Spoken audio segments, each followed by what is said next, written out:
So have you finished your have you created your installation, everyone? Okay.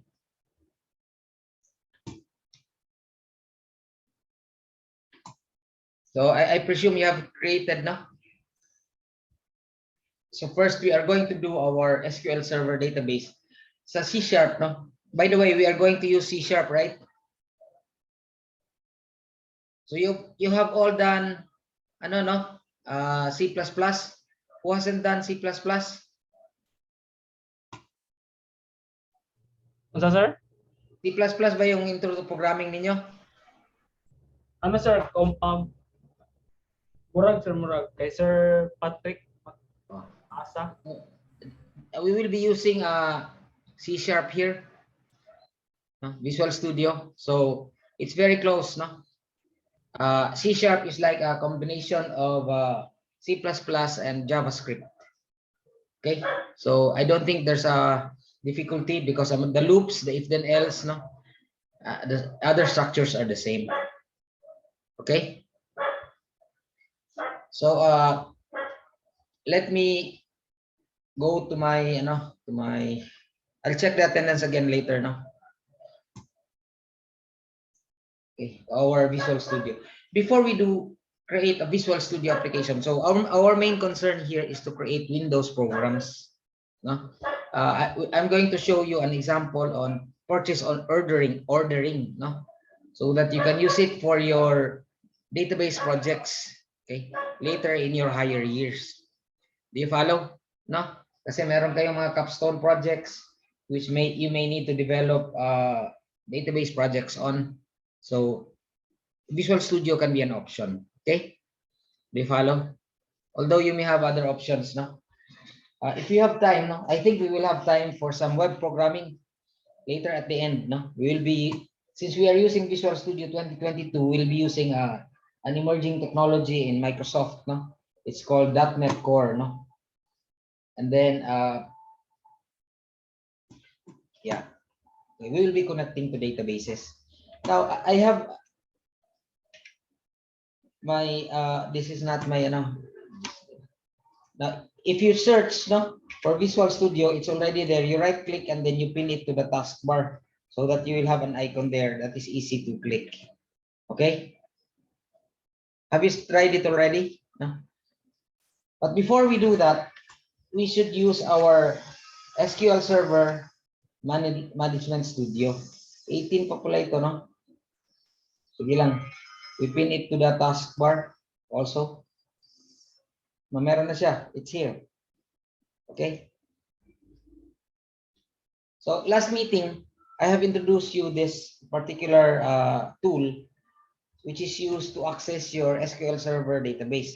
It's like the direct equivalent of your SQL Workbench. Okay. Do you follow? So the first thing we will do is to create, every application will require a login, right? We'll just connect here, no? It's running. I think it's running by default. You will have your list of databases on the left side. This is like your workbench, no? So of course it has a different layout. Okay, we'll just update later, no? By the way, luma pala ito. Okay. To create a new database, okay, shall we say demo 1. Demo, we will name our database demo 1. And on the left side, no, of the Explorer, you have the databases branch or of the tree, no. You can right click on databases and click new database. Okay, do you follow? Okay, and you name it. You name your database. Shall we say demo 1? Ano, bago tayo gagawa, no, we'll have to create a user first, no, which we will assign as the user for for demo 1. Okay, kasi kailangan no.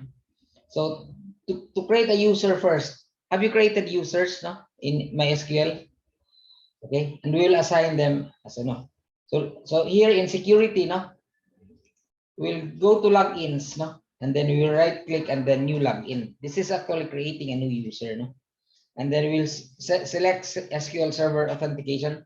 So we say the user user one. This is the user of your database so that your application can connect to your database using this. No? We will just itanggalin lang natin itong enforce password policy and expiration. No? So shall we say 1, 2, 3, 4, 5. 1, 2, 3, 4, 5. Okay. Okay. And then we click create OK. So now we have user one. Okay, who's a plain user, no? So we have SA, which is our root. Okay, do you follow? Sa MySQL, ang tawag dito, root. In SQL Server, it's called SA for Systems Administrator. Any questions? No? Now we are ready to create our first database. Shall we say new? We create a new database and we say demo one. The main reason why I'm creating the user first so that you can assign this to the owner as user one. Capital, no? Okay, so that right away user one will have full access to that database. Okay, any questions so far? Have you done this in MySQL where you create a user and then assign access rights? No, that's easy to do in and then we click add. Hindi na pwede na hindi na. We'll just click OK. I'm sorry. Tanggalin natin ito. Pwede ba ito i-delete? Ayaw, no? We'll just click remove, okay? And then we click OK. So now we have a demo one database. Do you follow? Okay. Now, the main reason why we create a database because we will use the database to store our tables for users and passwords. This time, no, we are not going to encrypt passwords yet, no? But we will find an encryption algorithm which will allow us to encrypt passwords before they are saved. No? And that's in the database. No? You'll have tables. Okay, you can right click on tables and then create a new table. Okay. Ano bang itatawag natin dito? ID, no? ID, we'll have a primary key, no? ID user. Okay. The data type is integer. And we will make this as our primary key. Okay. And then if identity specification, okay, we set this to yes. You know what is this is yet? This is called auto increment in MySQL. Do you follow? Are you all familiar with auto increment fields in MySQL? Diba? If you create an integer field and you set it to auto increment during an append or an insert, MySQL will assign it a new primary, a new value, which is in sequence from the old value. So the first value is 1, the next value is 2, the next value is 3. No? Like in this case, we have identity seed. So the first value is 1. Identity increment, the next value is 1 plus 1. Okay? Do you follow? So we usually have a login name. Okay? Barker lang tayo, no? Barker is the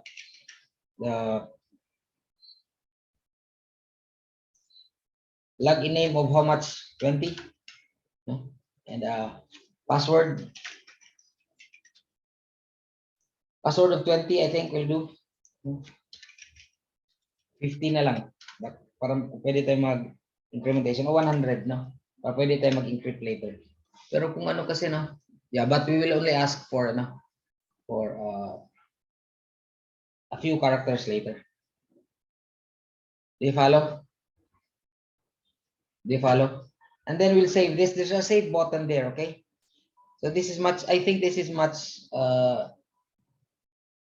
comprehensible, no? Much more comprehensive than Workbench. Kasi para sa Microsoft Office.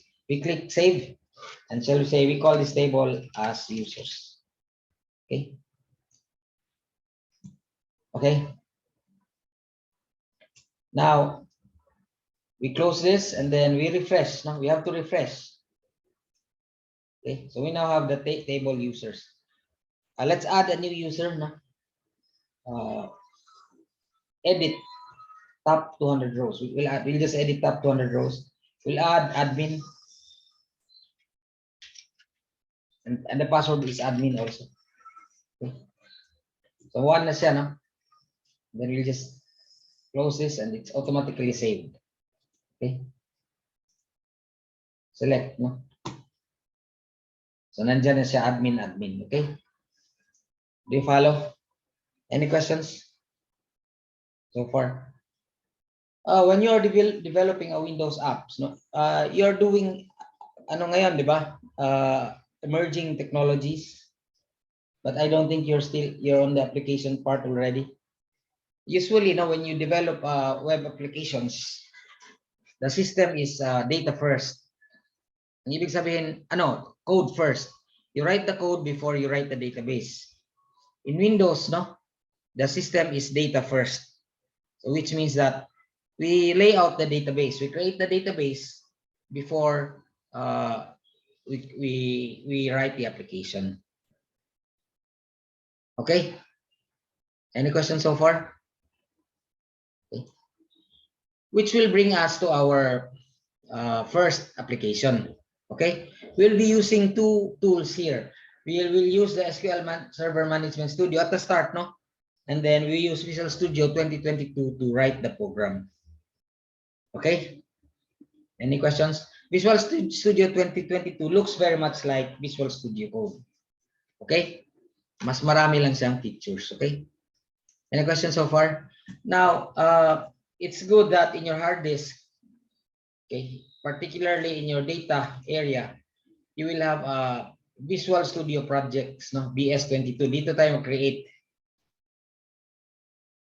Okay, this will now we can also clone this to our Git repositories later. No? I haven't explored that portion yet, but in the end, no, we will be cloning our projects to GitHub repository so that I can get access to the code from there, and you can get access to my code from there also. No, do you follow? For the moment, the source codes are in Dagler.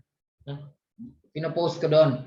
Anyway, I'll just post them again, and then the whole library will be in GitHub. Okay? Do you follow? So we have a folder called Visual Studio Projects, and we have 2022. Okay? This is where we will save our Visual Studio projects.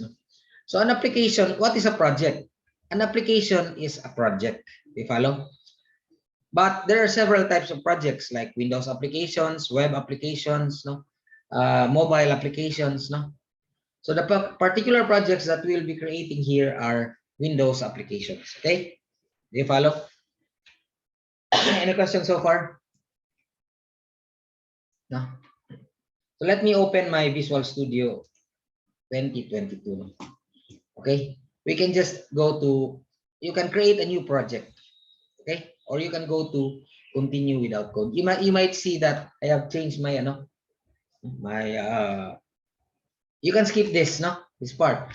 Actually, you can create the project later, but for the first project, we can say create a new project, and we have a lot of choices. No? So our choice here is Windows Form App C#. Okay, kasi actually pwede din Visual Basic. Who knows Visual Basic here? Who's Han? Sino ito si Han? Please log in with your with your full names. Abdulhan siguro. Si Asi ito eh. Asi.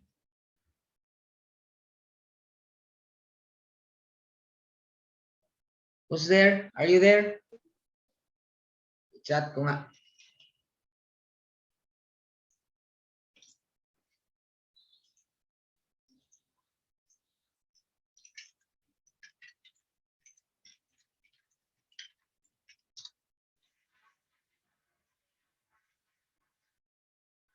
Okay.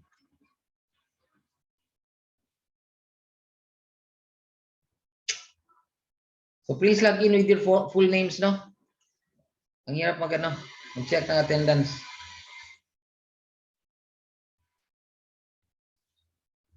Okay. So let's go back. We are about to create a new project. So our choice is Windows Forms app C#. Okay.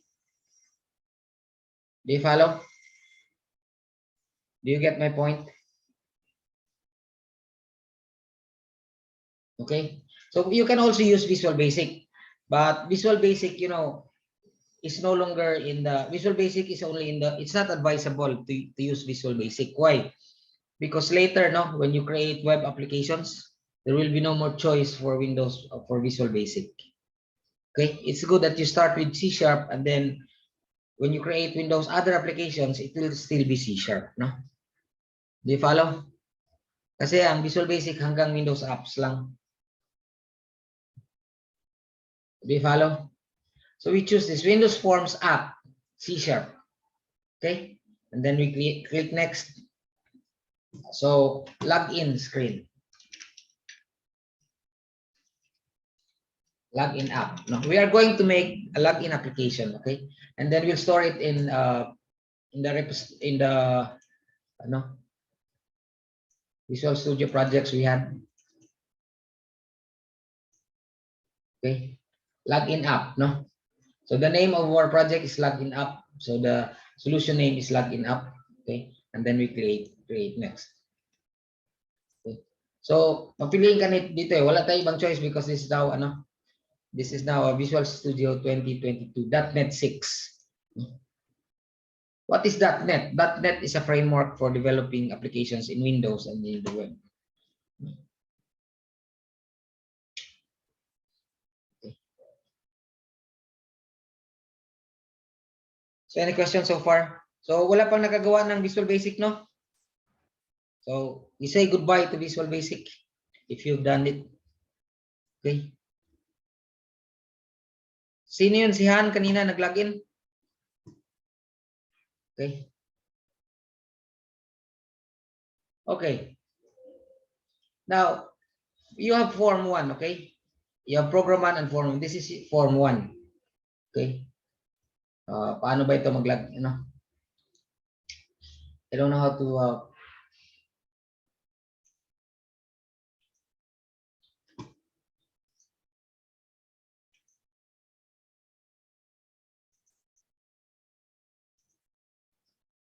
shift from, di ko alam kung paano mag-shift, no? Sandali lang ha. Kasi hindi ko alam paano mag-shift to Windows Form 2. Nagbago na kasi, no? Okay, let me Google this first. Kasi wala siyang form view, no? So anyway, this is form 1. You will have your properties here, no? A Windows application is a collection of forms, no? So you will have a login form, a main form, and so on and so forth, no? So you will have Explorer. No?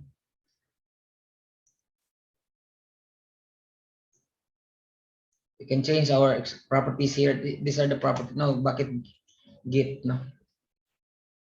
Nag-load na siya ng form 1 designer. How did I do that? I just click the properties here, no? Okay. Okay, nandito na form 1 designer and form 1 that no. Okay. If you click form 1 designer, you'll be in design form. Okay.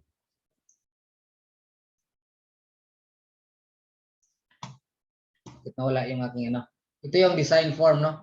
Ito yung source form. Do you follow? The moment you double click on a form like this, a Visual Studio will open 2 tabs, no? A form1.cs, which is your code design, and the form1.cs, which is your source code, no? And now here is your Solutions Explorer. Do you follow? A Solution Explorer is the collection of all elements that you have for your projects, like forms, reports, no?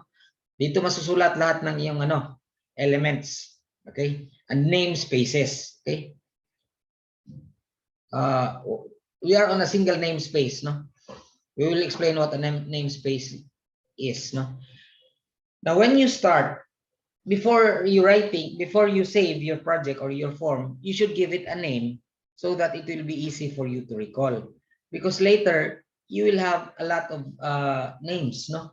A lot of forms. It's not just 10 or 20. You may have 50 forms. Okay? So below the Solutions Explorer is the properties box, no?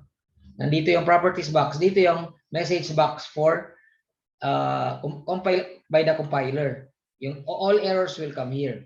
This is your design panel where you design and type your code, no? Okay, do you follow? So a very important property when you are writing is the name, no? With the, although Visual Studio will give you a default name of form 1. The second form is form 2, no? But we will alter that because it will be difficult to change forms later, no? Shall we say we call this FRM login, okay? No? So it's in the name here, no? So it is now changed. It will not, the file name will also be changed to FRM login, no? Bakit hindi nag-change? Save ko daw, no?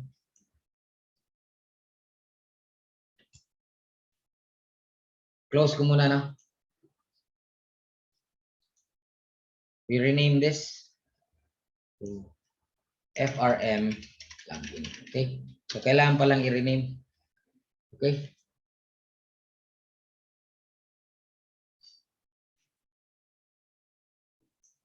Sige lang. Kaya mo lang muna siya, no? Okay. And then we'll go back to this form, and then we'll have to change the text, no? We'll go to the properties. This will arrange the properties alphabetically, no? This is all category, no? Categorized, and then this will arrange alphabetically. So do we have an no? What's the text?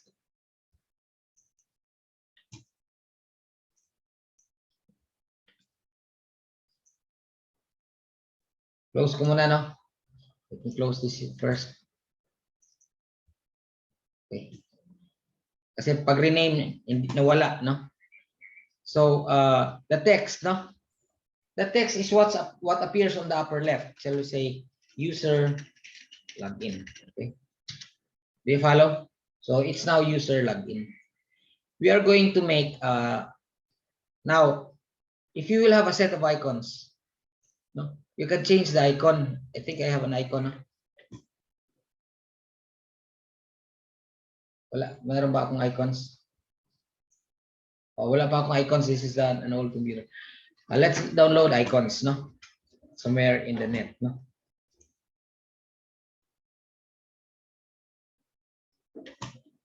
Para mas maganda naman tingnan, no? Form icons download. Mga PNG ito, no? Pangit na flat icons.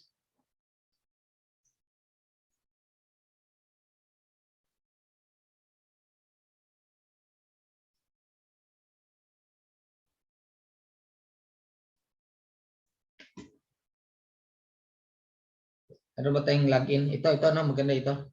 Maganda ba ito? Okay. Let's download this. PNG. 45 pixels lang, no? Free download. Ewan ko kung nag-download.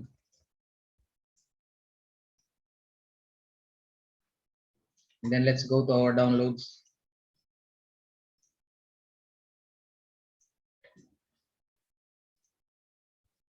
Password, no?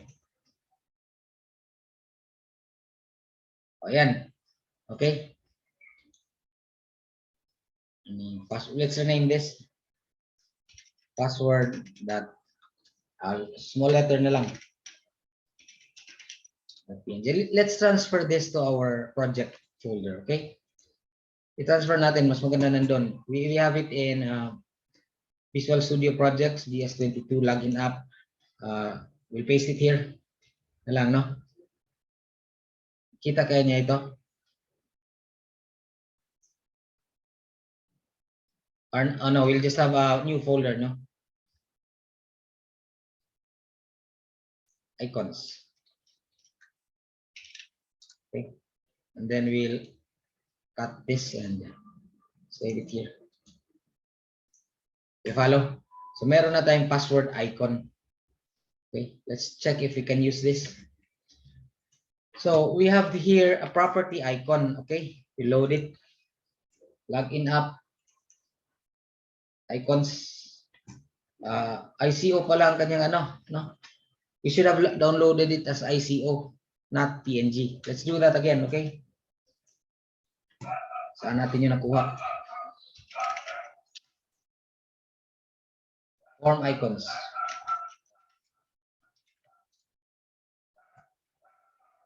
Dito ba tayo nagkuha, no? Oh, bakit walang ICO?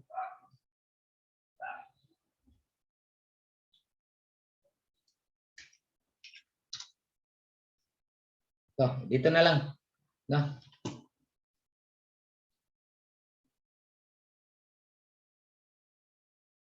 Nasaan yung ating ano? Daming icons, no?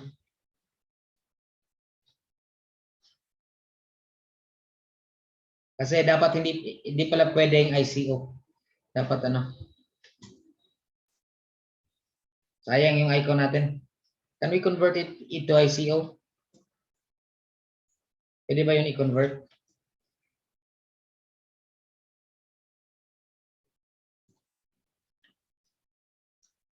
Password.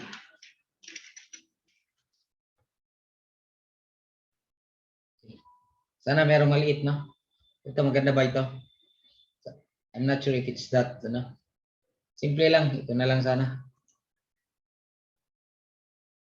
It's 128 by 128. Ang laki naman, no? Download ICO. Let's just find out if we can. 7 sizes available. How do we choose the size? Hindi naman sinabi. We'll just download the icon, okay? Anong nangyayari? Did it download? Andyan. Key. That's the name. We cut this and we bring this to our Visual Studio projects. Yan, key. I hope it's not too big, no? You follow? So now let's change the icon. You just click this. Login app, icons. Andiyan na. O yan, okay na siya, di ba? Mas maganda nang ng konti kaysa yung ano, visual. Now let's save, it's saved. We run this. Okay. So you see the errors will be displayed here in this portion. Medyo mabagal ito mag-compile, no? Simula. First time compile. So that's this is your form, no? Ito na yung form natin, no? It's a blank form. You follow? Now, if you look at your files, no? Kung tingnan mo yung files sa login app, somewhere here, no? Sa I think it's bin debug. Okay? You will have login app.exe. Okay? If you run this, now that's the same application. They follow? So the moment you run or you compile using this button, it will create an exe file in your one of your folder directories. It's called bin debug net 6.0 in Windows. Ito, you can copy this anywhere, this whole folder. Okay, you can copy this anywhere, and then this will run already. No, do you follow? Any questions so far? No. So we have just created our first Windows application. Can you do this yourself? Na medyo malaki yung ating ano. So we'll just make this smaller. And then one of the properties is the position. You want the centered position or location? There's the location, okay?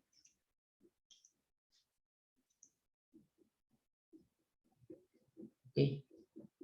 Paano natin ito i-center? Okay.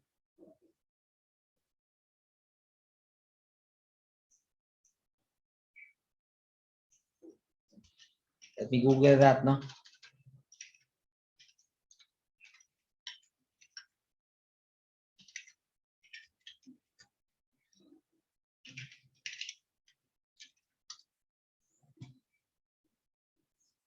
Okay.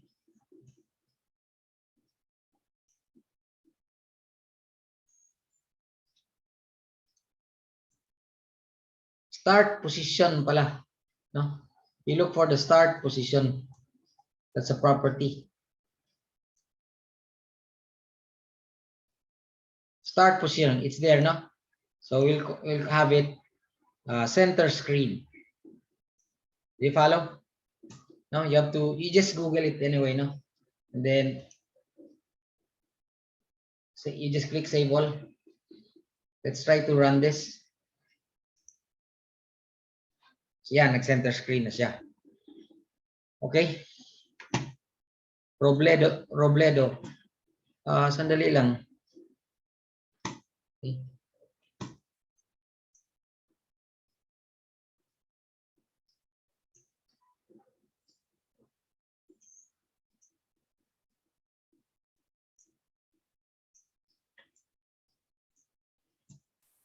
Robledo.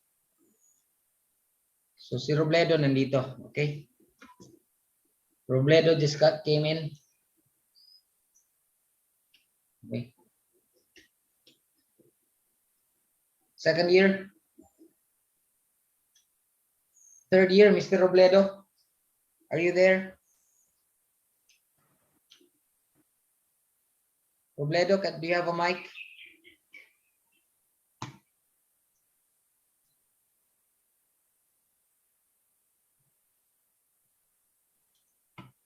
Ani. A female pala. Miss Robledo, I'm sorry. Robledo. Sorry. No? Okay. Okay. So now this is our first login screen. Dali lang, no? Okay. You can stop by pressing the stop button here. And you can also test the, no, this is not it, no? Sorry, wala ako, no? You can also look at your login app and then your bin and your debug. No, you can you can double click the exe file. That's the same thing you have there. Okay. I have a new message. Yes, that your microphone doesn't work. Anyway, no. Does your camera work? Because I haven't seen your face yet. Miss Robledo, do you have a camera?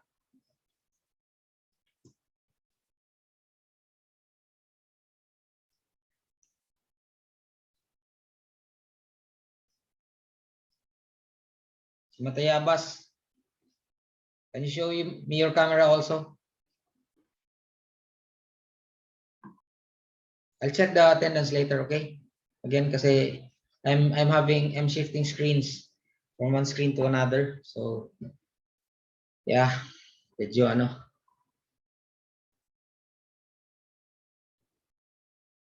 Okay. So wala kang ano, camera, Miss Robledo. So anyway, make sure, no? Because the next time around, first timers, I have to look at your faces. Okay. So you see the same application, no? Which run. Okay. Any questions so far? Now, we are going to make a login screen. What's in a login screen? Anyone?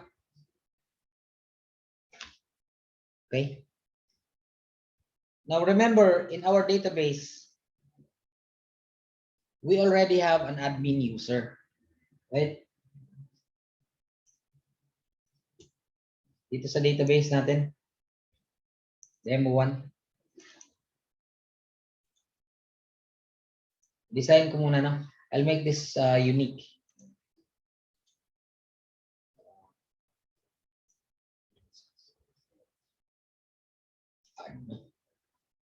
I'll add an index on login name. Login name should be unique.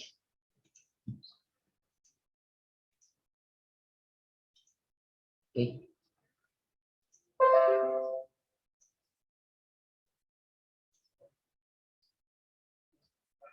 Meron na tayong user na admin. Admin ng password. So what we would like to do is when the user logs in, we'd like to check the proper login name and the proper password in the database. And he gives us the proper credentials, we will open a form. Otherwise, we will issue an error message that the login is not allowed. Okay? Do you follow what we're trying to do here? I'm going to post the code, no? And later I'll be posting a project in GitHub. Sa GitHub makukuha niyo yung full source code, okay? So this is our screen. Ito. Tayo.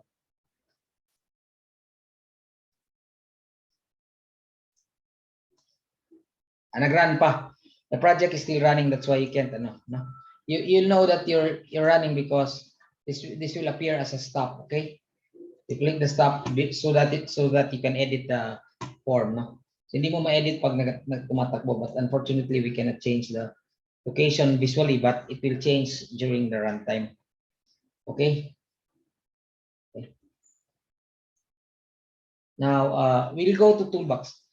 Okay. We have here the server explorer, which we can use, no, to connect to our SQL server.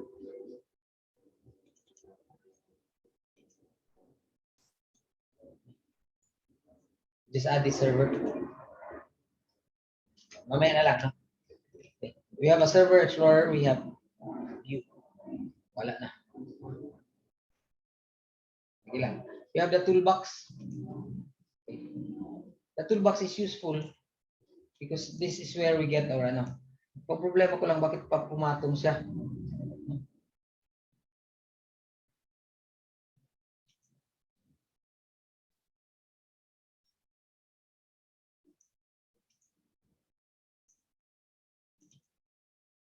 Ayaw pa na. Just have to allow access to this.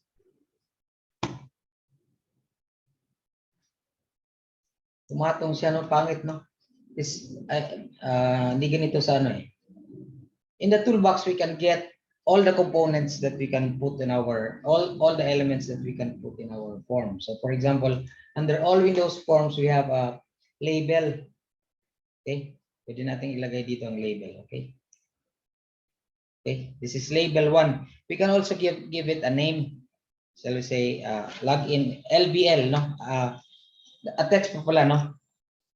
Login. Okay, and we can give it a name, no? It's a good thing to have a name right from the start. But labels hindi naman kailangan, so okay lang. Okay, you can check one of the properties, no, is font, no? Font. So merong font dito.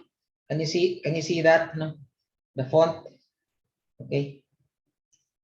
Okay. Is there a font size? Yes. No? You can change this to, for example, 10. Okay. Mas malaki siya ng konti. And then you can bold this. Okay. And can you change the color? Okay. Let's change the color. So these are the properties here. Flat style, color, is there a color? So nasa paghahanap lang yan, no?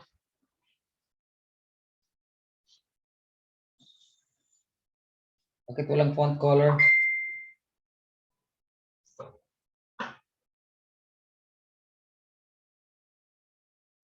The background color, meron siya.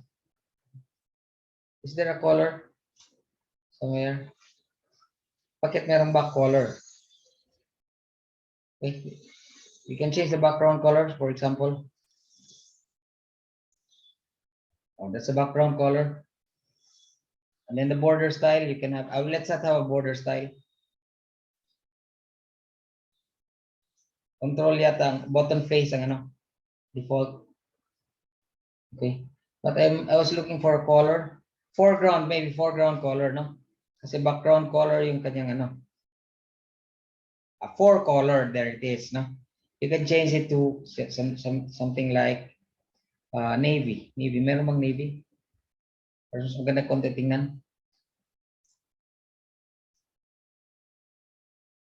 Bakit walang navy?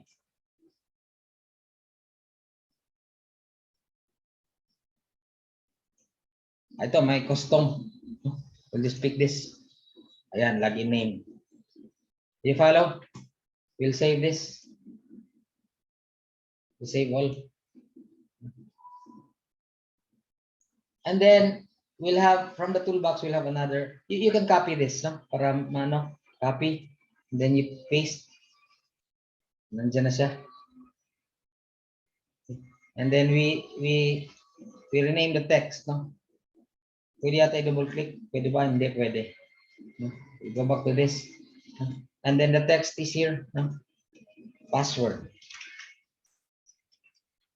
Okay. You follow? Save all. Control Shift S. That's save all. No? Okay, so these are the first elements that you can put into your form, no? Labels, no? A label is just a fixed text, no? Okay. Text siya that will show. Let's run this. Ayan, no?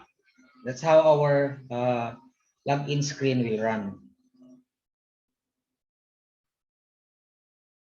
Okay. Now we just have put the label. We need something else. What do we need? We need a text box. No? Ano bang pangalan natin doon? Login name, txt login name, tsaka txt password. Okay. So we'll go to our toolbox again. We will need a text box. Okay. Text box. Ito, text box. Okay. We'll drag it there. We'll give it a name. Okay. So the name here, we will assign as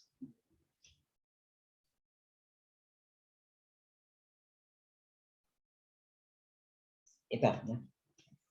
TXT login name. Okay. We'd like to correspond this to the field name in our database. No. Okay. And then we can copy this. Meron pala siyang ano, no? Right dito, no? Okay. What's this for? The line, okay. Okay, you can have multi-line.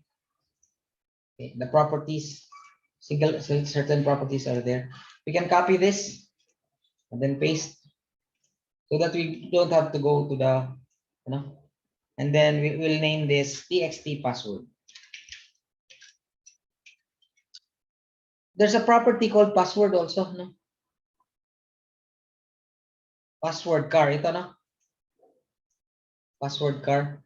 Let me look up for password characters na maganda.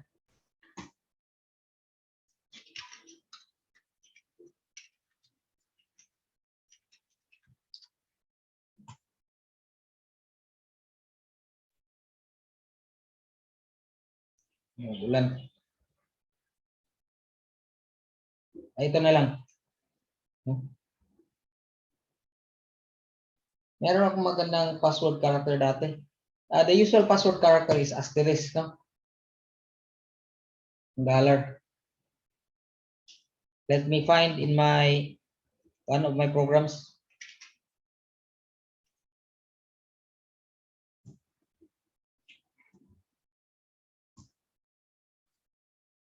Piyahin ko lang, no? I'll give you the code. Kasi pangit yung puro lang tayo asterisk.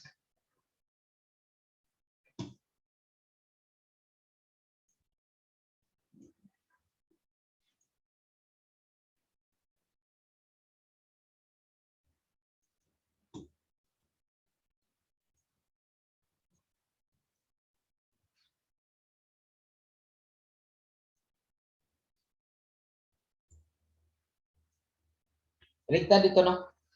This is a different platform like Visual Studio. I'm copying the password character. Control C.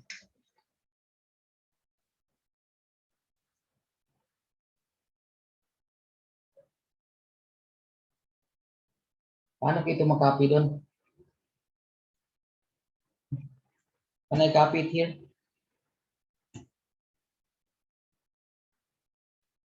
Let's find out, no? Password card. Can you copy it here? Yes. Okay. So there's a top order. Top order. Top index. This is 0. So we will always start here. No? And then when the tab key is pressed, it will go here. Wow, no? Do you follow? So meron tayong tab stop and tab index, which means that initially the element, the form element, which is 0, is the first. It's where, no? The focus will start. And then the moment a tab key is pressed, it will go to the next. No? Okay. And tab stop should be true. No, itong mga login name, tab stop is what? Walang tab stop. No? Okay. Save all. Let's run this. Ganyan, no? Admin. Pangit ang ano. It's okay now. Wala na tayong magawa. Ganun lang talaga siya. No? What's the font that I use there? Trebuchet MS9. Let's try to do this. No? Kasi baka nagagano, no?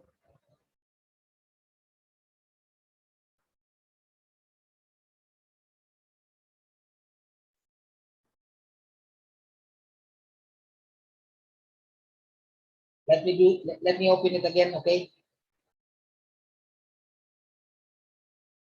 Magulan. Bilisan pumasok. Oh, it's raining.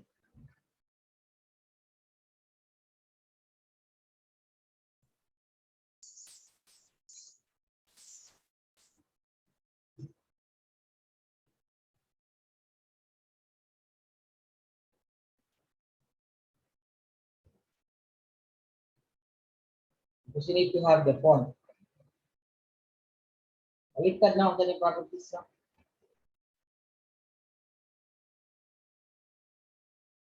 Symbol car set. I hope you have this font. No? Wingdings pala. Wingdings 8. I'm sorry, that's Wingdings 2. Okay. I think we have that. Let's go if we have Wingdings.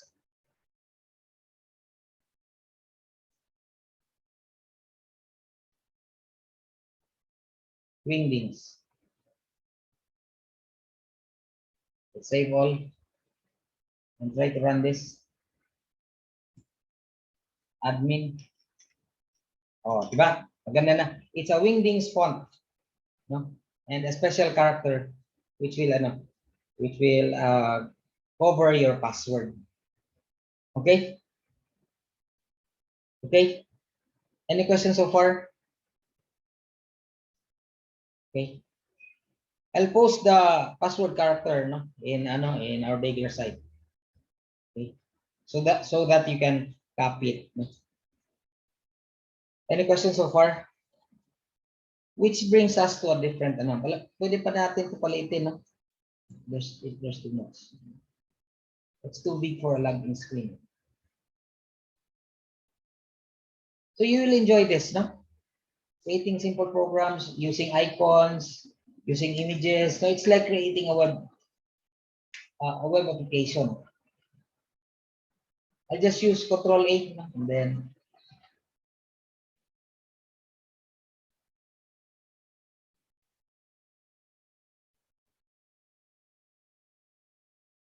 we have to connect to our database. Do you follow? Now, in our regular site, I have given you how to connect to a database. No? Dito na. Connecting to SQL Server.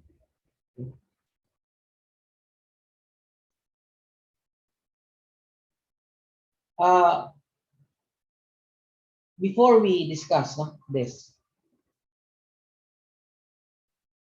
This is the source code that you will attach to your button. Okay. To connect to an SQL server in any Visual Studio, no, you will need a connection string. We will know how to set up the connection string. No? The connection string identifies the server. No? It's either the local host, no? The server IP address, or even a IP address on the internet, which hosts an SQL server like Azure. No? You will need to specify a database name. No? Like for example, in our case, it's demo1. The user ID. Remember, we have demo user. Okay, and the password assigned to the ID. 1, 2, 3, 4 yung ating ano, di ba? Do you follow? No? If you look at our SQL Server Studio, we have a user called, okay, dito sa security, the logins, we have a user called user1. 1, 2, 3, 4. Okay. 1, 2, 3, 4, 5 ba? Change na lang natin. 1, 2, 3, 4, 5. I said, sorry. 1, 2, 3, 4, 5. 1, 2, 3, 4, 5. Okay. Sandali lang, no, I have to take care of something important. It's raining. Just short one. Give me a while now.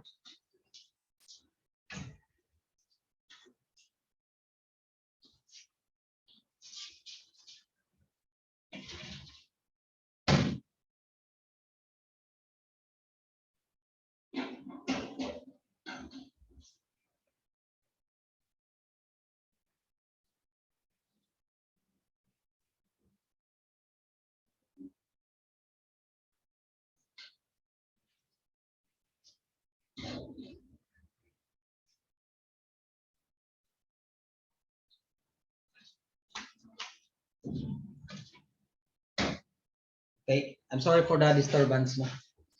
So we have a username, user1. Iba yung users natin sa ating users table. Do you follow? The user1 is the user which we will use to connect to our database. And users table, which is an admin user, will be the one to connect from our application. Do you get my point? No? That's because, yeah, to connect to a server, you will need a user ID. In this case, we will be using user1 and a password, which will be 1, 2, 3, 4. Integrated security means it's either Windows authentication or SQL Server authentication. Okay, so this is the sample string. Okay, which we will declare in our source code. Do you follow? Do you follow? So we have here the, okay, okay, okay, connecting to an SQL server, no? Nandyan, no? That's not the one, and then we'll have the different types, no? To connect, no? Okay. In order to connect to an SQL database, first you will have an SQL connection, which will identify the connection string. The connection string has the host, okay, the integrated security, the database, the username, and the password. Do you follow? And then an SQL command and an SQL adapter. Okay. What is an SQL command? An SQL command is usually a select command that you embed in your database. Do you follow? It can also be an update or a delete. No? And then the adapter is a table. Okay? Is a table which will convert the results of an SQL into a data set. No? A data set is either a table or a plain data set. An adapter is either a data set or a table. They are like arrays, no? Which will retrieve your data from your SQL server and convert them into arrays internally. But you do not access them as arrays, but access them with your field names. The way you access them is SQL. Do you follow? Okay. Any questions so far? Any questions so far? So ganon. Now, how do we set. We will select from all the users if there's a name called admin, and then if the password is correct, no? Do you follow? Do you follow? First, let us connect to the database. Okay? Okay, do you follow? We'll have a login button pala. Okay? We'll have a login button. So where do we get that button? In the toolbox. On the toolbox, you have a button. So you just put it here. Okay. Okay. And then we'll name this button again as BTN. Now for buttons, we start with BTNs. No, for forms, we start with FRMs. For text boxes, we start with TXT. It's a naming convention, no? That will help you remember the names, no? Easily. Okay. So the first thing to do is assign it a name. Okay. Name. Name. Ayan. Hindi naka-arrange alphabetically. BTN login. Okay, and then the text, say login. Okay. Shall we change the there? You can decorate this, no? Type the borders. Okay, the background color. Can we change the background color of this button? Para mas maganda tingnan.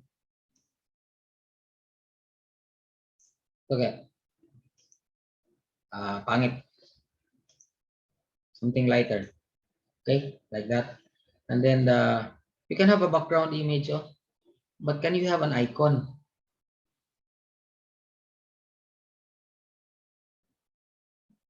We can have an image, no? Let's try to look for this. Local resource. Let's import ito. Gawin natin. Sige lang, palakihin na lang natin.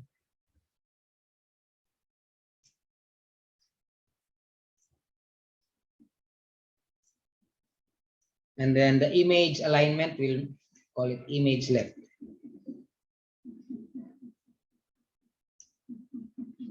Okay. Pwede na muna ito, no? You can look for a image right. Mas maganda kung image right. Image alignment, we'll put it image align, no? Top left kasi. Let's look at top left. Right. Ganyan. Okay na yan, di ba?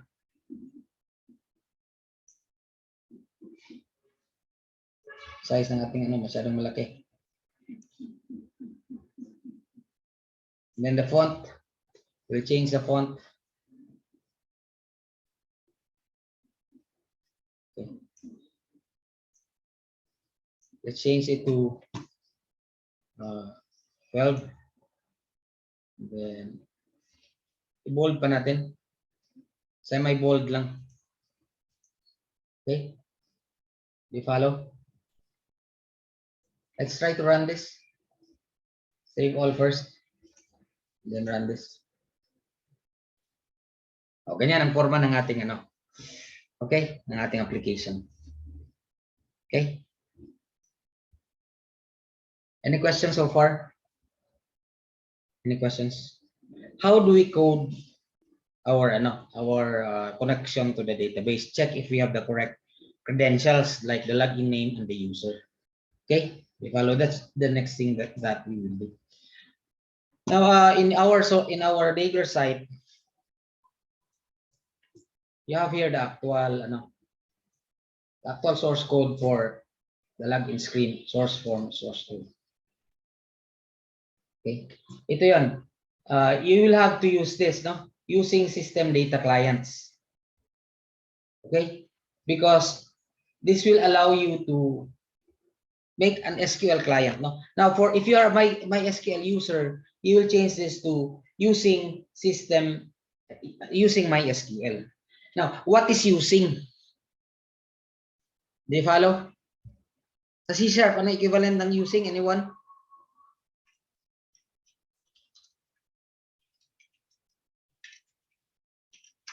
In C++. Have you tried this when you have multiple files?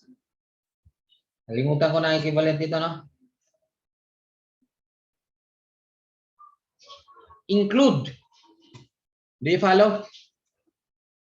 Everyone? What is the use of include?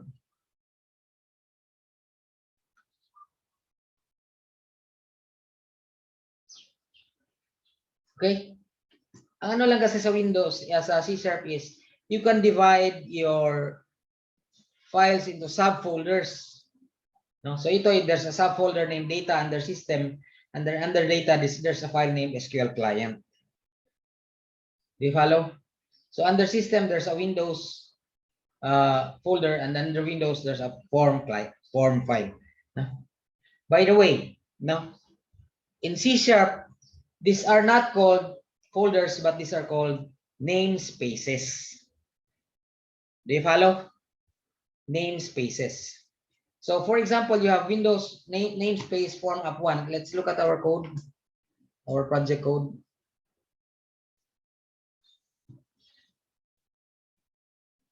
Namespace login app. Do you follow? Which means that all this, ito yung namespace natin eh. Ito, no?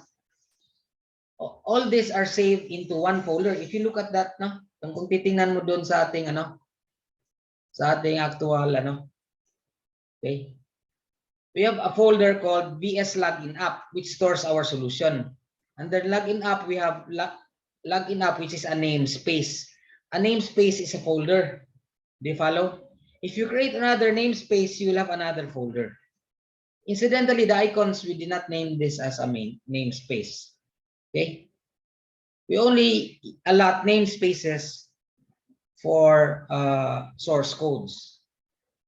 Do you follow? Do you follow?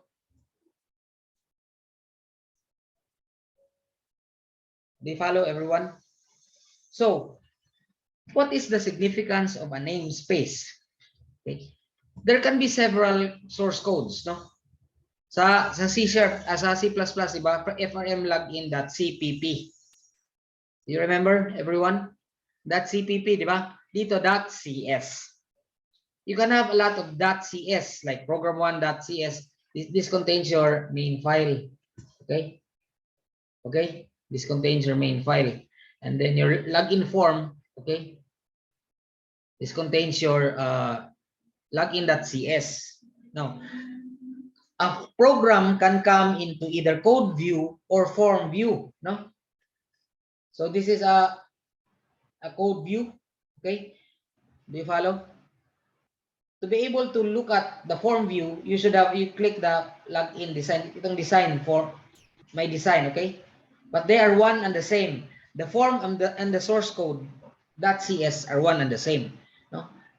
The form is the visual representation of the actual source code, which is .cs, frmlogin.cs. Okay, any questions so far? So that's the idea of a namespace.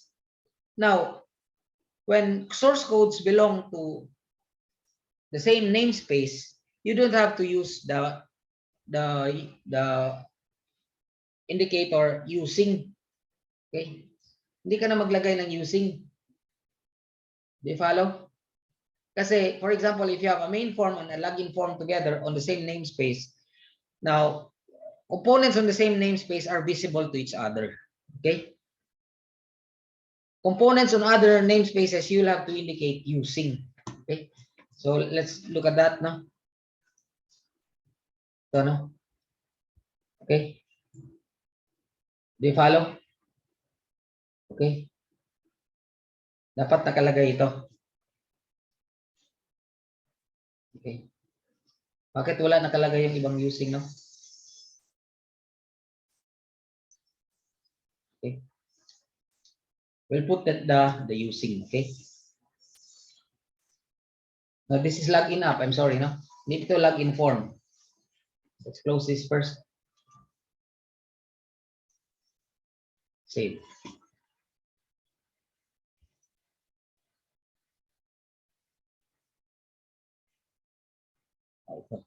Wala talaga nakalagay ang mga using. Okay? Siya na siguro bahala naglagay, no? This looks strange, no? So nandito yung ating mga ano, no, components. It's now here. Okay. So anyway, let me put the using. Baka siya na maglagay. Anyway, let's just use it. Baka siya na mag-indicate kasi Visual Studio 2022 na ito eh. Baka meron na siyang intelligence, no? It may be intelligent enough to indicate the using, okay?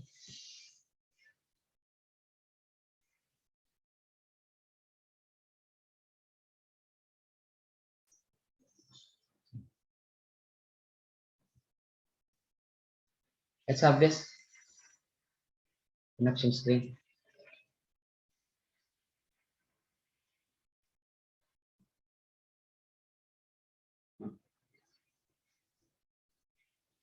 This will be one of the main components. No? I'm sorry, no. Mali. But this is placed inside the public class, no? Public class, no? So, public class. So nandito siya. Okay, it's either private, protected. Can we have this? Can we just declare it here? Okay. Can we call this private? Let's try to compile this. Baka hindi na compile, no? Nag-compile pa siya. Still okay. No? Public ba ito? I think it defaults to public.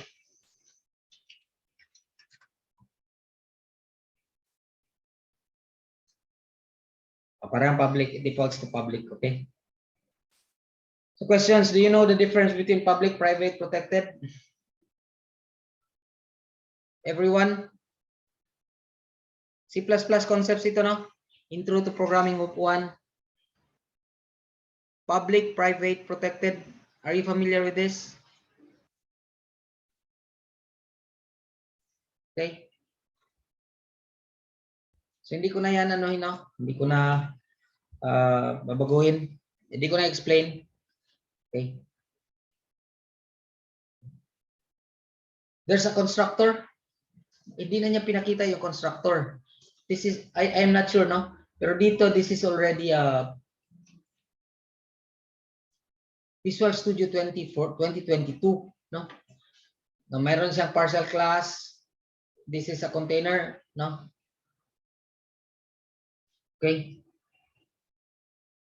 It uses, now system.component model is a private class. Okay. So maybe that's how we declare this, no? Declare nga natin yan. Okay.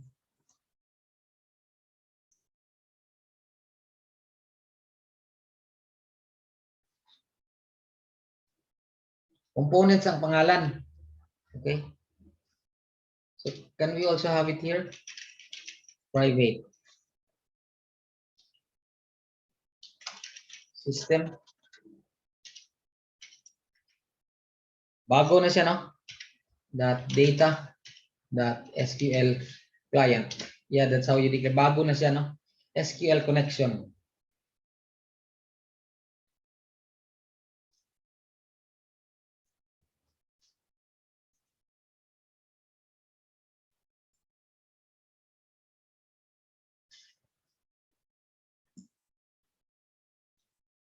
SQL connection con. Let's call this con.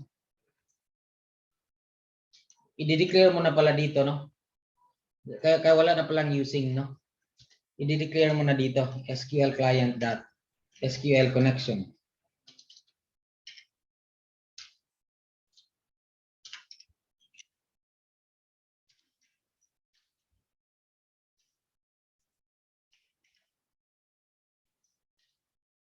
Siya na maglalagay ng ano. Ilalagay na natin dito yung mga components, no? Laptop update.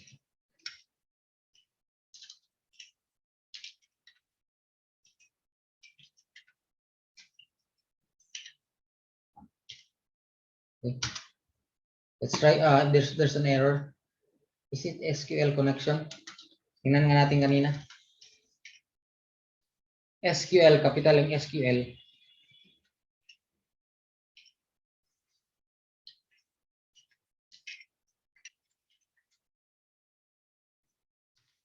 So tab lang pala, no? I'm sorry, we'll just, you just, system.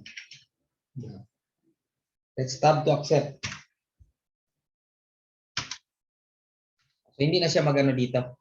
Nag-red siya because you'll have to use using. Okay? Kailangan natin ng using SQL data client. Okay? Dito sa taas.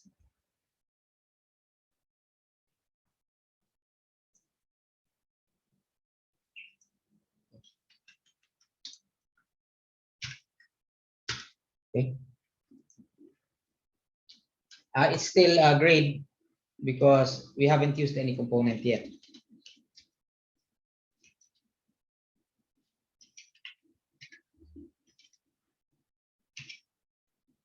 Tab. Okay tayo. System.sql.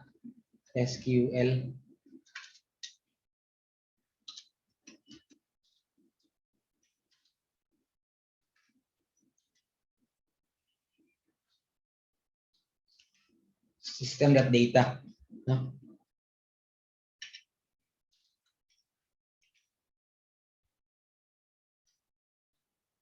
Tab.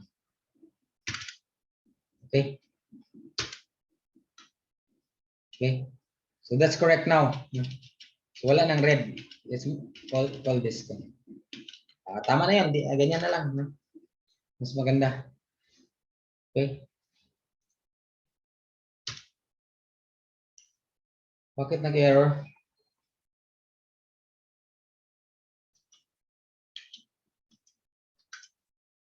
Let me retype this. No?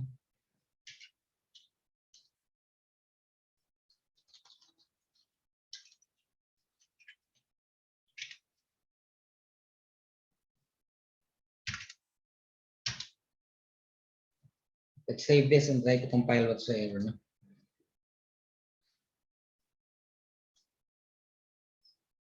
Where's the error?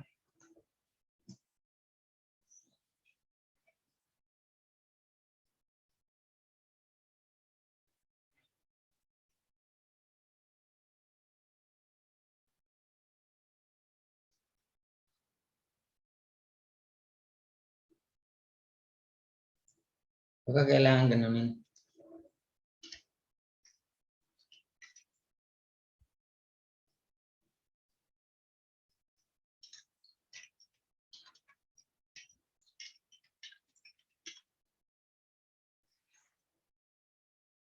Let me just do it the traditional way. No? I will still explore this. No? Explore ko bang, I'll try to explore this more. No? Now, anyway, before we do that, no, we will put this in the login on click. Okay. Now, for every component that you press, no, you can have event handlers. Now, if you look at this, this button, no, you will have properties and you will have event handlers. What are those event handlers? Event handlers are procedures that you assign to a form element, okay, to define what action will be taken the moment the event occurs. What are these events? Like the click of a mouse, the hover of a mouse, a double click, no? So dito, if we click on the button and we click on the events list, no? There's a click. Okay, we'll just double click on this. It will now have btn login event handler. Okay, do you follow? Do you follow? Okay. Dito pala yung may kulang na ano. Dito mali, mali ito, no? Do you follow? Mali yung pagkalagay, dito pala ilagay. Okay? Dito yung using SQL data client, okay?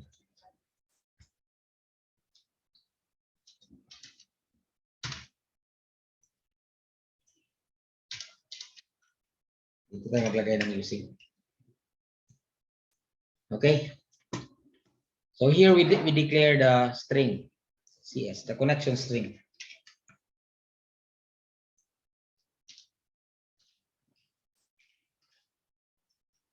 Now, what will be our user? Our user is user1. Our password is 12345. What's our database name? Demo1. Okay. Demo1. Let's try to compile this.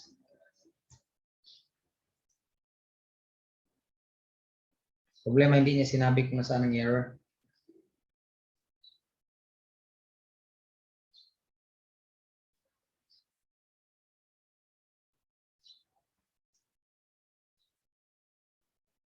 Okay.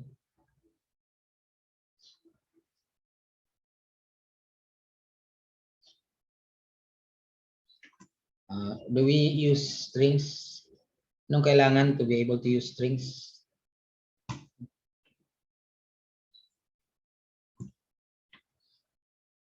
Baka kailangan pa ito.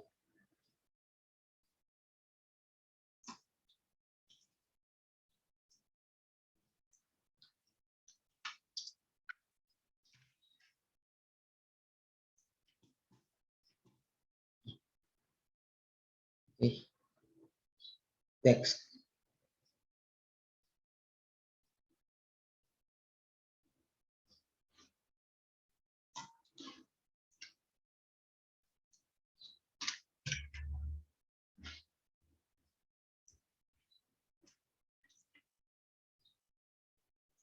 Okay. This is about Visual Studio 2022, no?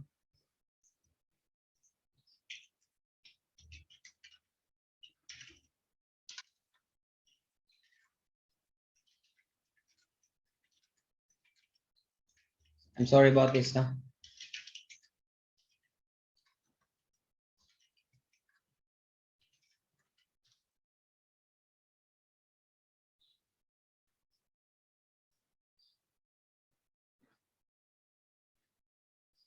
Hindi natin ito makuha sa ano?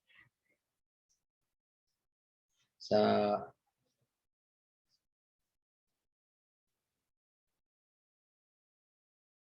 the code that I have in there is Visual Studio 2019. Okay. Sige daw, string CS lang daw natin. First. And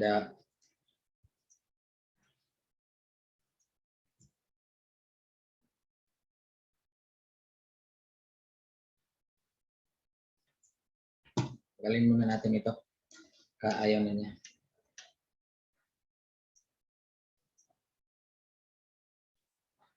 Error na. Ito. Wala na siyang ano.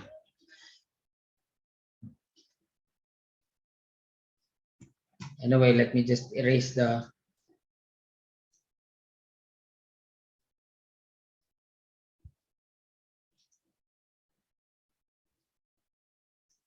erase ko muna ito, no?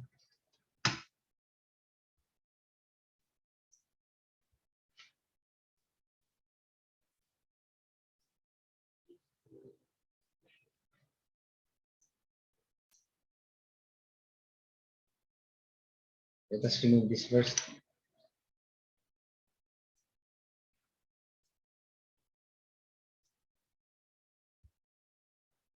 Bakit nag-error? Is there an error?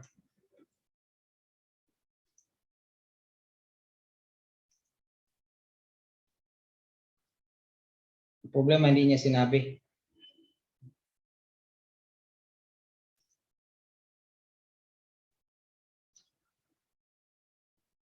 Nandito, no? Oh, yeah, we have made an error here, no? Sorry for that, no? Baka yun lang ang dahilan, no? You may have to recreate the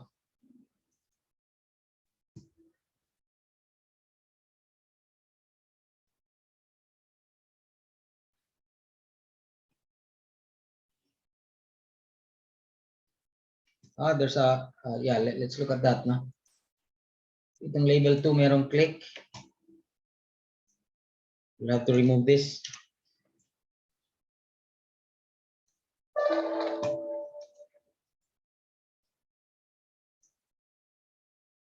Ano, wala na. Okay, it's because we've assigned a click here, no? They follow? They follow, and I've made an error in somewhere here. Dito nalagyan ko ng ano. So ayan, it made ano pala, this is not visible in 2019. Ngayon visible man na yung code. The code itself. Okay. So dito ko kanina nalagay yung on click, no? It should be here. Okay. Then let's double click. Let's run this first. Let's just put a remarks. Baka siya na ang this time baka siya na ang maglagay ng using. Okay. Let's find out if it does it for us. Kasi bago ito eh. You follow? String CS.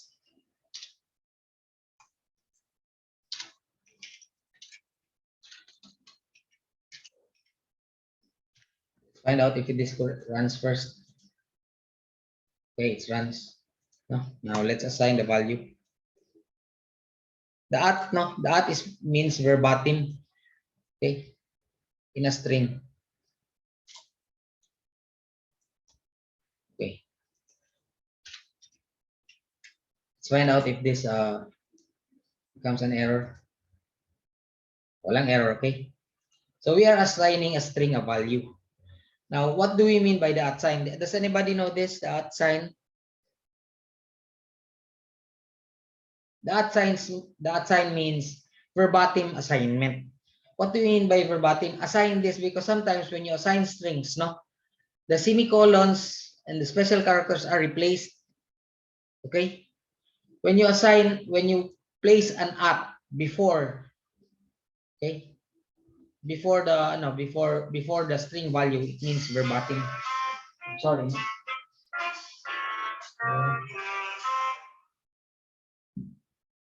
Or excuse me. Oh, nagklase ko.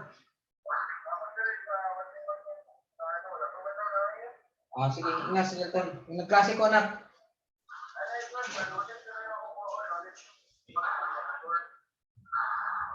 Okay, I'm sorry for the disturbance, no? So anyway, we have this here, no? We have a string. Okay. And then, classico. I'm sorry for the disturbance, no? Okay. We'll put the source code is there, no? In Dagler. We'll just copy it here, no?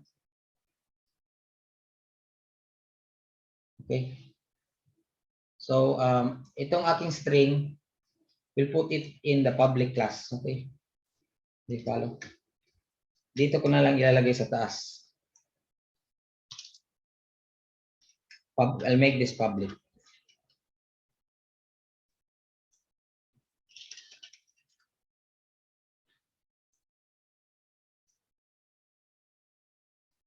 Ayaw, no?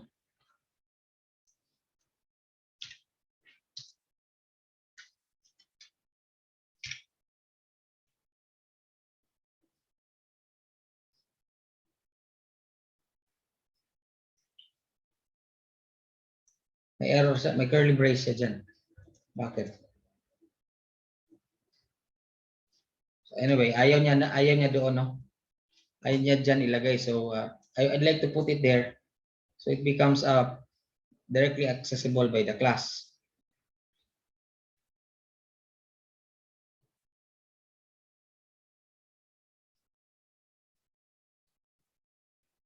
This is the old version, no, in 2019.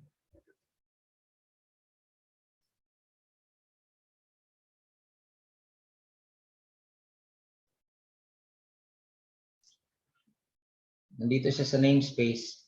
And then I'm declaring it as a string. Can we do this? Baka kulang lang ng ano.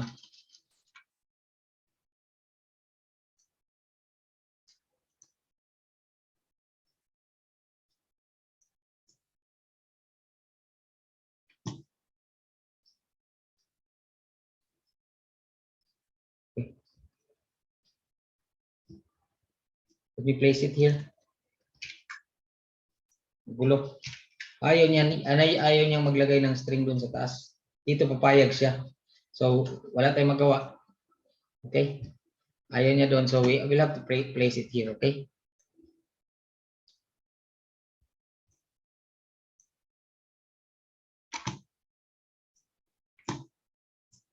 These are changes in Visual Studio 2022. So ito, ilalagay na lang natin as a local variable. I like to use this as a private variable.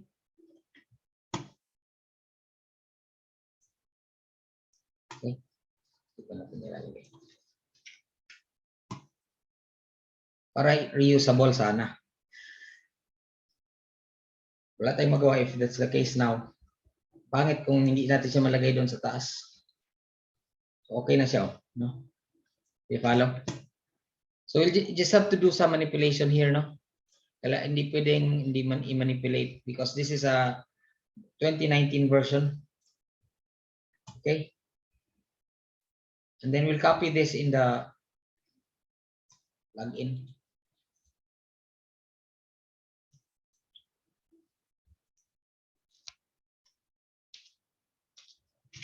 Okay. We do not accept a blank password and a blank this dot sige txt username login name a username so maganda no kung i-change lang natin. We'll rename our txt username and txt login name. Okay, we'll name this ano.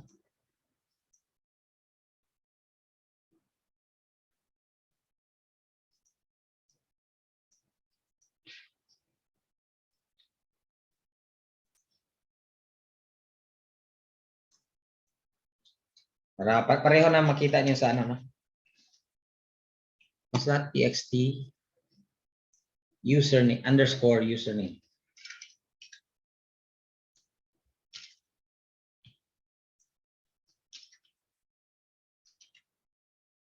This is this is case sensitive and this txt user password. No?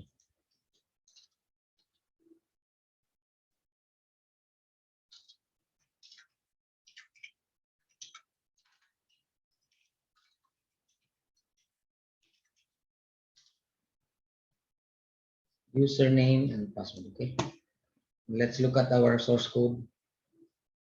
Copy this.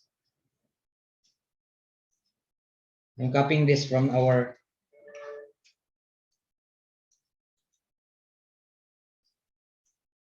okay. Binago ko lang yung names para I will not have to change them in the source code itself. Ano, mali. Mali yung na-execute, no? I saved all and then execute. Sana walang error. Okay? So if you log in, so you can do that log in with a blank name and a blank password. Okay?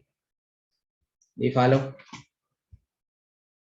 And then we will do a new SQL con. Can we try this? So baguhin ko na lang pala yung ano, no? It will be username and password. Baguhin ko na lang to. I haven't looked at this. So username.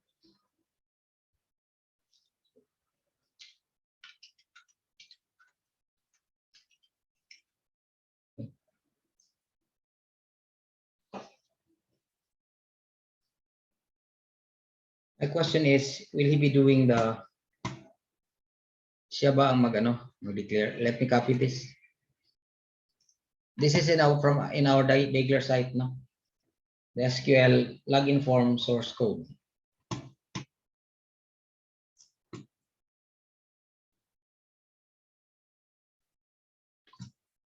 Paste ko muna, no? It will have no error. Natin. Wala namang nag-curly brace. Meron. Ayan, nag-error siya dito sa mga curly braces.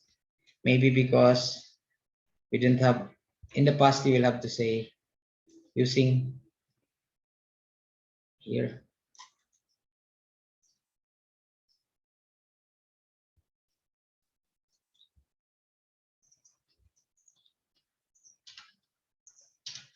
Dalawa ang using dito.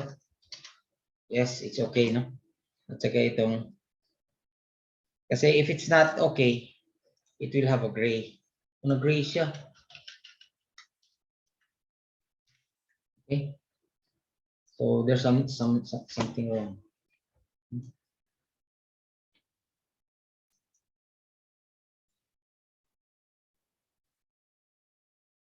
Okay.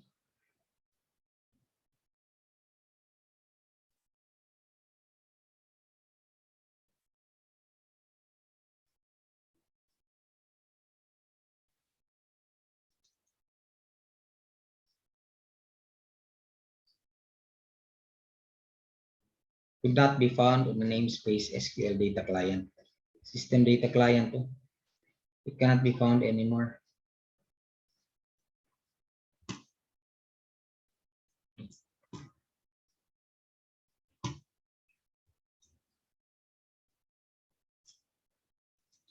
Using, let me check this now kasi I'm still groping with my differences with 2022.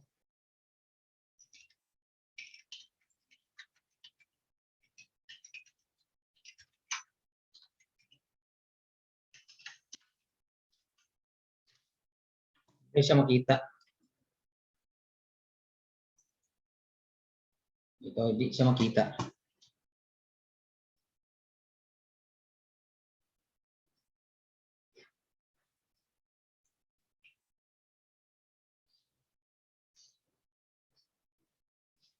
There are really issues, no? I should have tried this. I was too confident, no? It's my fault. Hindi mo pala ma-port yung Visual Studio 2019 code to Visual Studio 2022. Because in the past, from Visual Studio 2017 to 2019, I had no problems migrating. Okay.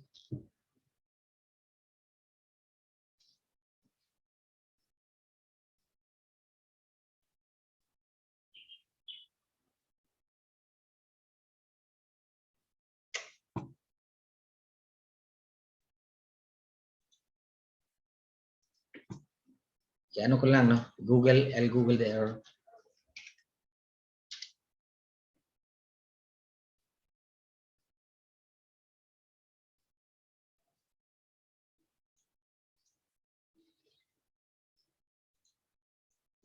Can't be found.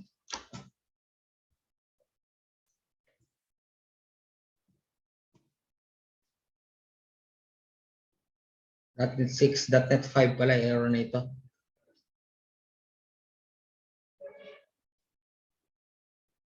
Wala pa pala siyang ano. Right click on your solutions panel from the oh, kailangan mo pa palang install. Okay, what a bad ano. Hindi pa pala naka-install ang Visual Data Client. Okay. Right click on your solution. On your solution here, right click. Okay. And then select manage NuGet packages for solutions.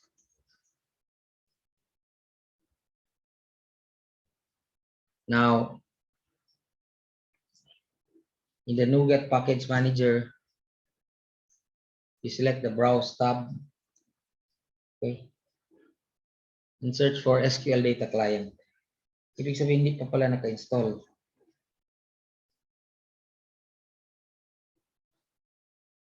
Pangit, no? That's the main reason why it doesn't run. Kasi install mo pa. Ano, hindi naka-install na ito dati.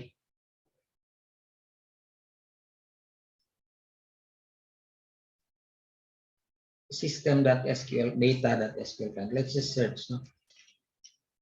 System.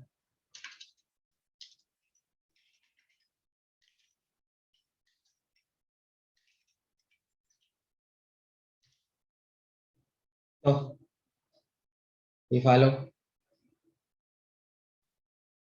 Okay. Hindi pa pala siya naka-install. So let's try to install this. Press enter. Naka-check naman. Kasi kung wala naka-check, hindi pa naka-install.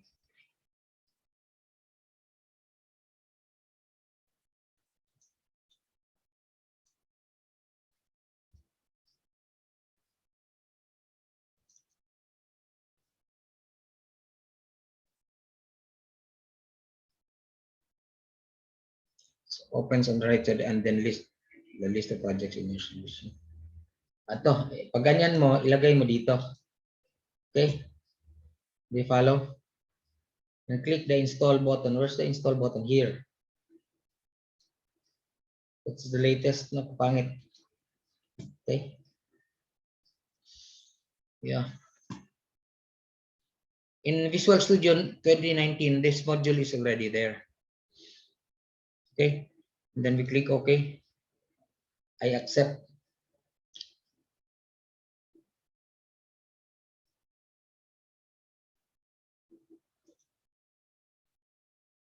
Na-install na ba siya? Yes, may check na eh.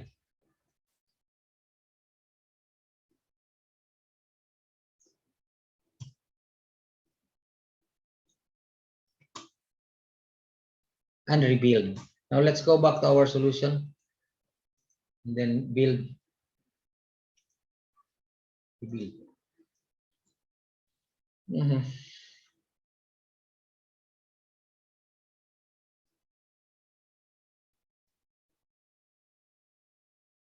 Okay. Let me close this. It's rebuilding. Let me check. Ayan. Do you follow? I'll take note of the changes, okay? Kasi you cannot use this because it's not installed. It's not installed previously. In Visual Studio 2019, you don't have to install this, no? This package. Nandun na siya. Okay? So now we can have an SQL connection. We can now have an SQL command. We can get it. I hope we can copy the whole source code now, no? Clear?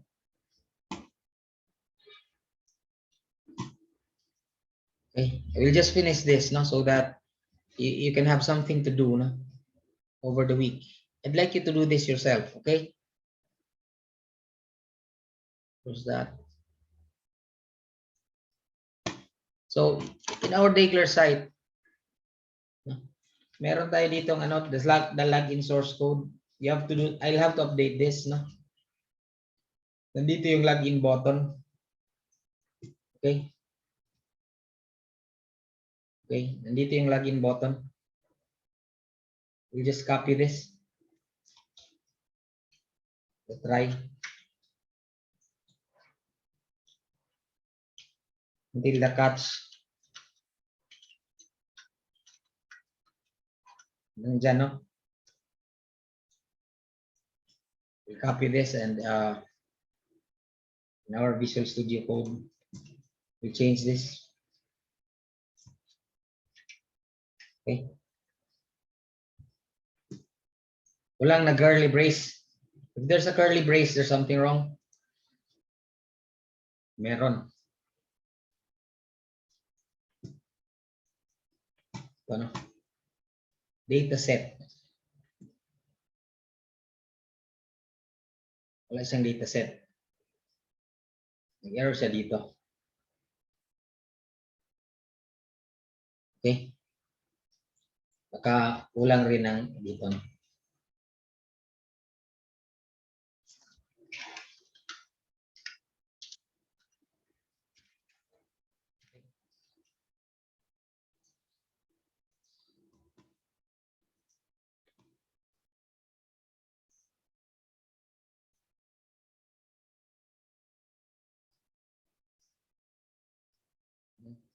Iba na naman ang error niya. Ito na naman. Okay? Let me just copy Windows Forms. I think it's Windows Forms. No?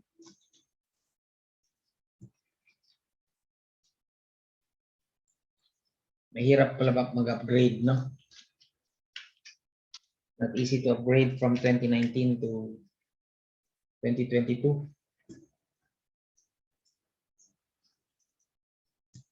Wala pang main, okay? Wala pa tayong main, okay?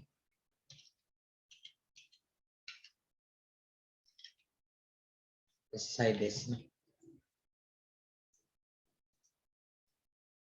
Okay, so we'll say admin.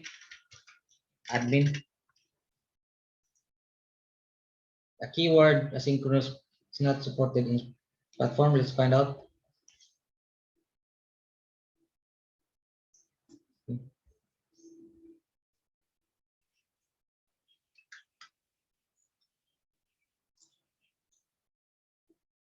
Let's copy this and then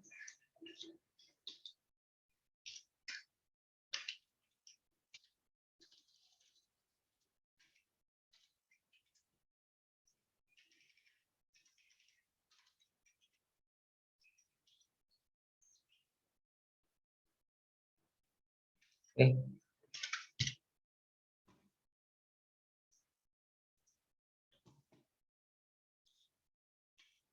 Admin.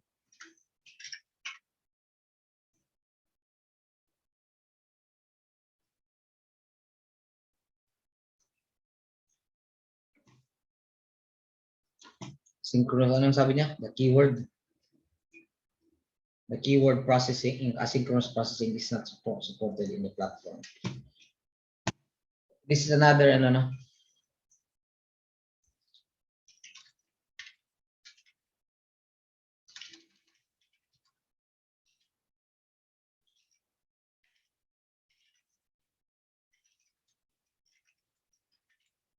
Ito. The keyword asynchronous. Oh, it's asynchronous processing. It's in our string, no? It's in our string because we said asynchronous. Okay? Galin na lang natin to.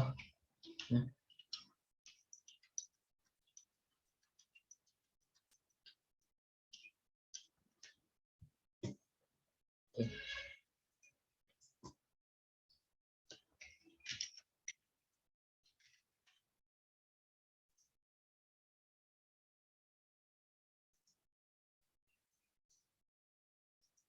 Happened.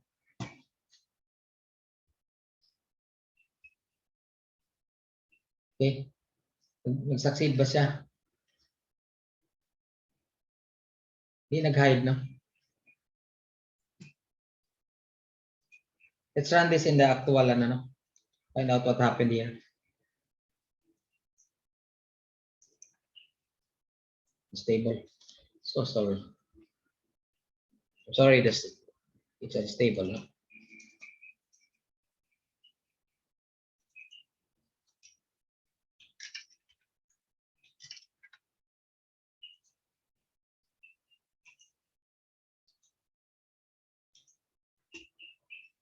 Let me stop it from the task manager nila.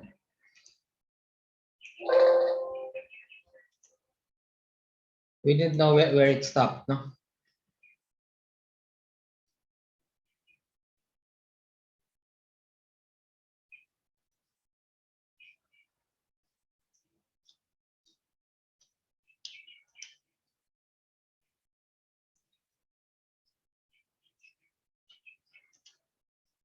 Okay.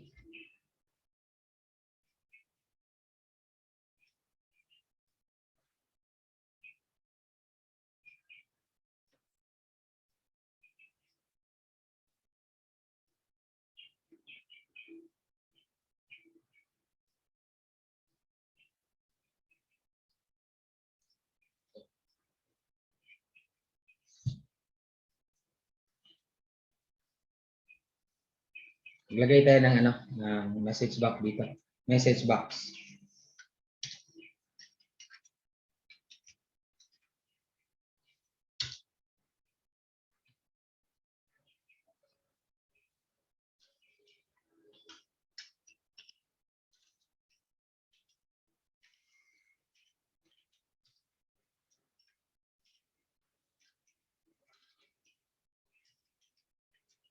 So that we will know if the connection is open or not.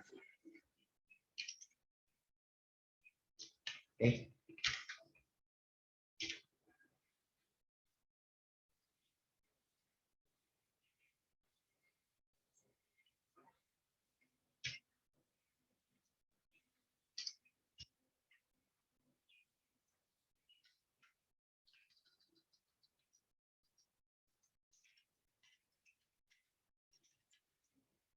Ito talaga yung mag-trace, no?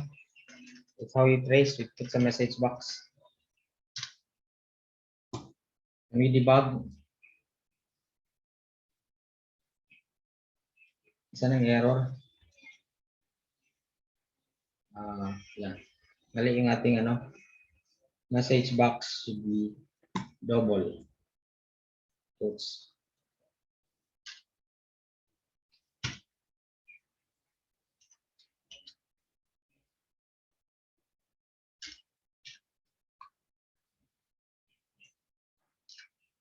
Double quotes.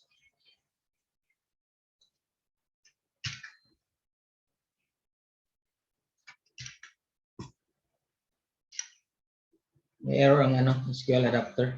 Ayan, nawala na. Okay, let's run this again. Admin. To open connection. It was not able to open the connection. Okay? Do you follow? So dun siya nagkamali. We'll try to find out why, no? I'll try to find out why. Kasi hindi siya naka-open ng connection.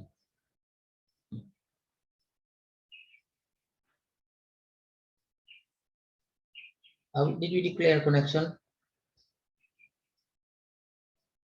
Yes, we declared from the string CS.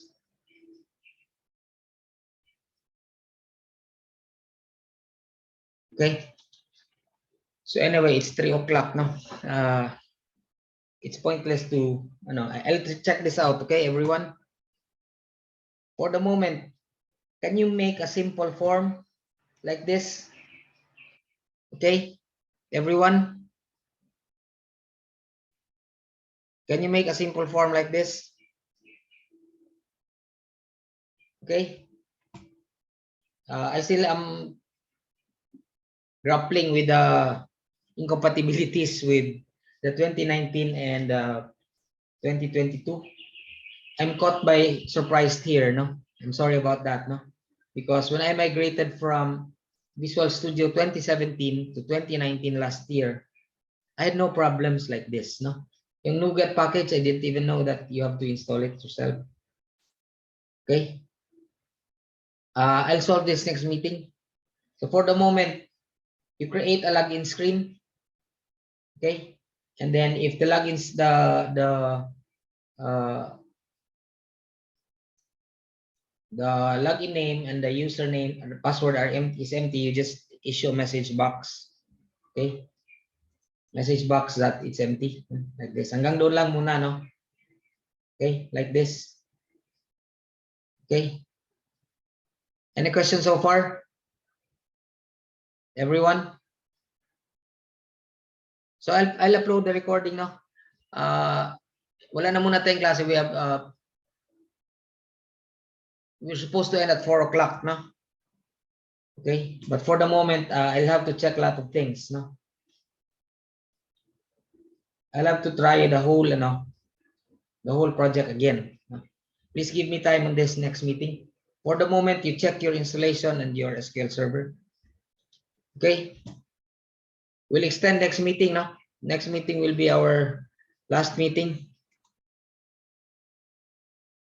So let me check the attendance first. The last,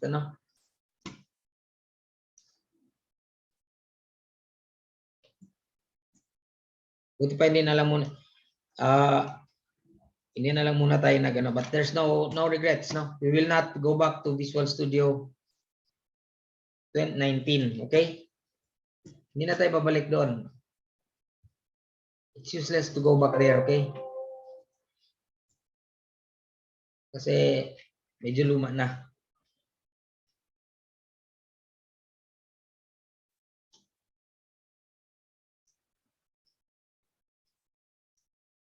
Alforque. Wala. Abdulhan. Are you there? Corpus. Daylisan is here. Present, sir. Delmo. Delmo. Present po, sir. Yes. Maghari. Present, sir. Mendoza.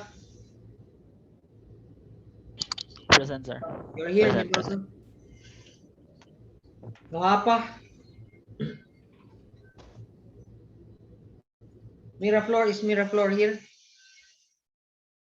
Miraflor, wala, no?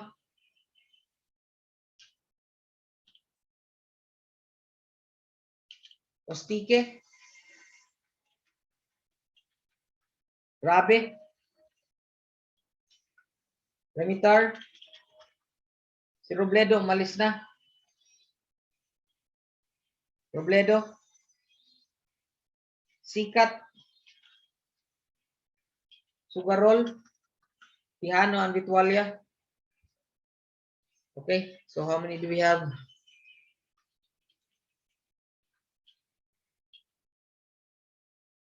Maraming absent, no? Hi, sir. Patayabas, sir, present. Yabas. Yes, I checked that already. Yes, and Mendoza. No, check na. Okay. So for the moment, you do a login screen now na walang SQL. Next meeting, I'm going to work out a form which will allow us to print the menu, no, everything. No? Okay. I'm going to iron this out. No, I think I have time. I'm really caught by surprise by 2022. No, hindi ganito yung migration. The migration I experienced from 2019 to 2017 to 2019 hindi, no? It's smoother. So I was caught by surprise. It's my fault, no? So see you everyone next meeting. Now we will extend next meeting so that you will have more, no, to do during the break. But no exam, no, before the break. So thanks everyone for coming now. I'll give you an. So for the moment, you try out yourself. Wala tayong magawa doon, no? And then you make a simple screen. Explore the platform. Okay. Bye everyone. Bye, sir. Thank Bye, you po. sir. Thank you.